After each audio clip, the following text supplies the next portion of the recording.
khona izinonkosi abalifundile uthi omunye umzalwane ngomile ayibonga inkosi uthi wayengomanga ngoba umela amanzi wayenqanele ngisho ukuthethelela Jesus. Hallelujah. Ayibonga inkosi. Amen. Kukhona abantu abathi noma sebekholwa kodwa ukhondolo lakubo kaNgqobo lungasuki ukuthi ngiyaziwa mina ukuthi isibongo sakithi kaNgqobo amantombazana akhona hlahla kodwa afika uJesu athi ngomile ngomele kona ukuthethelela ngomele kona ukushintsha impilo yakho ngomele kona ukususa iconsi lakini. Hallelujah. Jesus. Ayibonga inkosi. Amen. uJesu hayi bazalwane imani kahleni ngumntwana kaNkuluNkulu phela. Sengikhohle ukusho ukuthi uJesu ayisiza impilo yami. Ngangiyintombazane nje encane engamazi uJesu. Kodwa inhliziyo yami isolokhu ithathibeka. Isiyazi ngishambhumbulu kodwa mina ngingakaze ngifike ngoba ngangithatha ngibekithi mhla. Wafika umanqanda. Wayinqanda impilo yami. Ayibonga inkosi. Ngiyathanda bazalwane uthi umfundisi uNtombela ungabusakhazi ithethelele wena kuqala. Uyazi ukuthi bazalwane uma ngabe usithethelele wena kuqala kulula ukuthethelela umuntu ngoba ngesikhathi ungamthethelele akaguli yena umuntu ogulayo wena ongathethelele. Yena kanandaba ukuthi uwonile mhlawumbe usekhohliwe. Ayibonga inkosi. Ngicela ungifundele futhi Malindi ungawavali lamavesi uhlale lapha kuJohn chapter 19 uverse 30. Alibonga igama lika Jesu.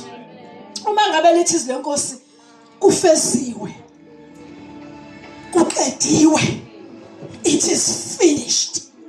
Ayibonga inkosi. Kusho ukuthi bazalwane ngesikhathi ethi kufeziwe lithi izwi lokugcina bazalwane ngiyalithanda la ngiyalibona leli elibhalwe umfundisi uLuke chapter 23 uverse 46 ngiyamthanda u47 wakhona othi induna yekhulu ibone okwenzekile leyo yamdumisa uNkulunkulu yathi nempela lo muntu ubengonile ubengonanga. Ayibonga inkosi babejabula bemtarabha bemshaya ngendlela abathanda ngayo kodwa khona wabona wathi leyo ndoda ibingonanga ibingenzanga lutho. Khona wabona ukhona wabona uJesu wayenqanele wena ukuthi kuyoze kuthike ngelinye ilanga kushaya isikhathi ukuthi kushunyayelwe kule ndawo ngoba khona obona. Hallelujah. Ayibonga inkosi. Ungabusadaka khona obonayo. Kukhona ukuthi mawuzalwa abazalwane kuthi noma kuthandazwa ushamazwa amabili amathathu kwawena ongazazi ukuthi uthi kodwa khona obonayo. Jesus. Hallelujah. Amen. Sihlangene la namhlanje izimpi beziyalena le kwasho ukuthi khona obonile ukuthi sizohlangana. Alibonga igama lika Jesu ngoba ukhona obonayo. Lithi-ke bazalwane izwi lenkosi leya ndoda yekhulu ayizange ibale yonke yona into nokuthi uJesu ubone ngani ubekade enzeni yathi kodwa ulungile ngibonile ukuthi loya muntu ungolungile. Alibonga igama lika Jesu. Uma ngabe kuthiwa umuntu ungolungile akushiwo ukuthi ungolungile ngoba evuma noma yini kodwa ungolungile ngoba evume intando kaNkulunkulu. uJesu wena wamandla bazalwane ukuzivikela ukuthanda angabethana esiphambanweni kodwa kwapha ukuthi kuze kubonakaliswe amandla kaNkulunkulu uzovuka nangesonto noma ngomsombuluko siyabe sisho sithi uvukile abantu abangaqondi bazalwane bacabanga ukuthi kukhulunywa ngenyama ukuthi kufa inyama bathi muphi lo Jesu wafa kambe ngephasika kuba njani kambe ngomhla ka-25 December kuba njani bazalwane hallelujah Amen. khona indoda eyabona yathi lo ubengolungile ayibonga inkosi webazalwane uma ngabe lithi izwi lenkosi kwenye indawo akabuzwanga ubuhlungu kanjani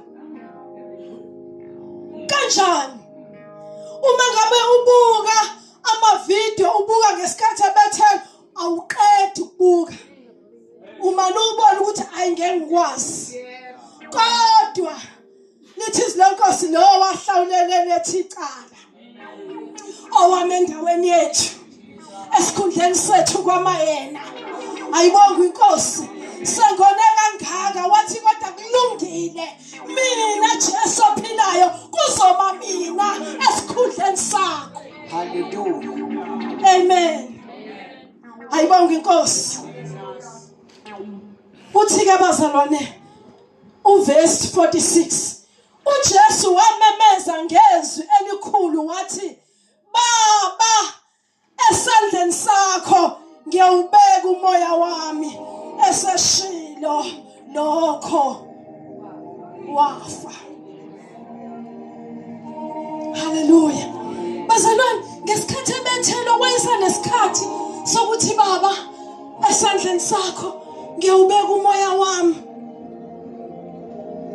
lithi lenkosi emva kwalokho wenze njani wafa okuchaza kona ukuthi akayifelanga yena kodwa wafela thina uyubona bazalwane ukuthi kuye kube khona impi edinga ukuthi niwe wena kodwa ubona ukuthi akusalwi mina la khona osengilwela hallelujah amen esandla uthi bazalwane ukuthi wamemeza ngezwi elikhulu wathi esandleni sakho baba umoya wami ngiyawubeka hallelujah Jesus. akathanga ukuthi ngizoyofuna ikhomishana kaMadlanga izobabiza bonke ngoba niyazi ukuthi angonanga mina ngizalelwe intombazane uMaria angenzanga lutho Nkosi yami wavuma kaningi amazwi aze aba isikhombisa wena ongabe ususenkantolo koyokuqala hallelujah ayibonga inkosi uthi omunye umzalwane uthi esandleni sakho ngiyawubeka umoya wami alibonga igama lika Jesu uthi omunye Eloi elamasabathana Nkosi yami ungathi lapho wayesesho ukuthi ngenzeni ngingaze ngibulawe alibonga igama lika Jesu ibuphi lobubi ongibenzi lomngaka inkosi umsinibusisi amen uyabona mangabe kunalamazwi ayisikhombisa ngathi ungake ngelanga uthathe lokuqala ulenze lokugcina uthathe lesibili ulenze lesithathu la kulele sibili uthi namhla uza kuba nami ngesikhathi sethe namhlanje uza kuba nami kodwa still usazobethela ayibonga inkosi amen uyabona ngesikhathi enziwa zonke lezi zinto ethwala bonke lokubuhlungu akakhohliwe ukuthi khona onaye hallelujah amen uthi ngizakuba nawe eparadise abantu bayibiza ngendawo eziningi abanye bathi indawo yokujabula abanye bathi eparadise indawo yokuthokoza abanye bathi eparadise indawo la uphumula khona alibonga igama lika Jesu okusho ukuthi lapho ke paradise la uzobe khona ngizakuba nawe khona lapha eparadise. Okusho ukuthi noma ngabe babembethela wayengakhohli ukuthi khona enginaye. Hallelujah. Ayibonge Nkosi. Siyambonga uNkulunkulu webazalwane ngendlela